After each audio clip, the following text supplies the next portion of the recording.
Everybody always asks me what's my go-to video camera, and I always tell them it's the ZVE1 right here. And every single time I tell people this, they always follow up with, oh, but what do you think of the FX3? The funny thing is, both of these cameras, they're actually remakes of this camera right here, which is the A7S III. So let's jump in and talk about all three. I am not an FX3 hater, but I'm gonna tell you why most people do not need this camera. So same sensor, same image quality. It's like choosing between three versions of your favorite hoodies. They all feel good, just a little different in the details. So let's take it slow and break it down. First off, what's the same? All three of these cameras share that incredible 12 megapixel full frame sensor.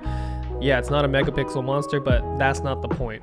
This sensor, it's built for video, and it was released over 4 years ago, and it's still the best low light sensor out. For people that shoot slow-mo, these cameras can shoot 4K 120, so it's crispy and buttery smooth. So what's different? Because obviously it's not about the image quality and what it can do, but it really comes down to the little details that matter depending on what type of content that you actually shoot. So the ZVE1, this one is the minimal, super light, compact body, basically the baby version out of the three. When I go out casually to hang out with friends or dinners, I just love how low profile this one is.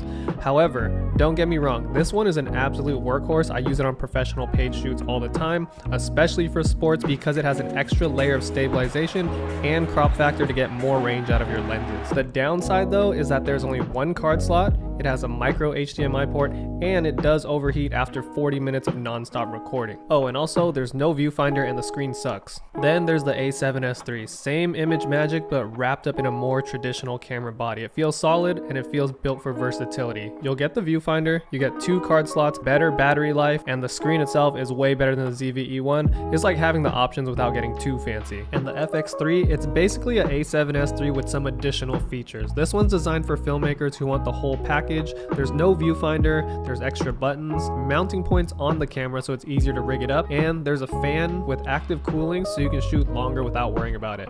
But to me, the thing that stands out the most is that you could plug an XLR microphone directly to the camera with the extra handle. Most of the people that I personally know don't even use it for the additional features you're paying for, so at the end of the day, you're not really choosing between good and better. It's more like you're choosing between what you need for your line of work. If you want something simple and lightweight and you're not shooting podcasts or doing long tutorial videos over 40 minutes, the ZVE1 is perfect. The solid all-arounder with more flexibility, the S3, and if you want to use XLR inputs, you want to mount things on your camera, the FX3 is definitely your choice.